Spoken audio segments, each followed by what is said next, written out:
मैं साक लायक सरकार जी मैं हाथ बांध तेरस करे ना मेरी मदद हो जाए। मैं 5 लाख तक करजाइयाँ गरीब बंदा टुर सकता ना जी। मैं चुड़ा डेल तकड़े मेरे ना जुल्म होया गया मेरी इमदाद हो जाए। अल्लाह वास्ते जी मेरे नाल भी कतल इरादा मेरे आसे पासे घूमते ने मन शरीक ताने मारते ने बच्चियाँ कितने नहीं मेरी बच्चियाँ गवाह हो गई मेरी मदद हो जाए।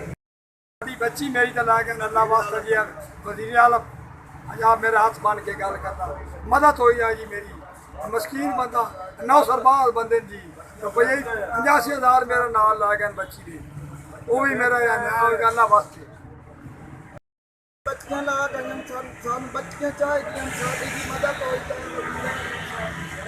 सन बच्चियां चाहिए कि साडी कोई मदद नहीं कर सुनता साडी रिपोर्ट कोई नहीं चलाता साडी बच्ची मार के ले गए साहब जी सन लुटे वाला लपी दुनिया 4 बच्चियां उत्थे साडा समान सब घर बार साडा लुट के ले गए।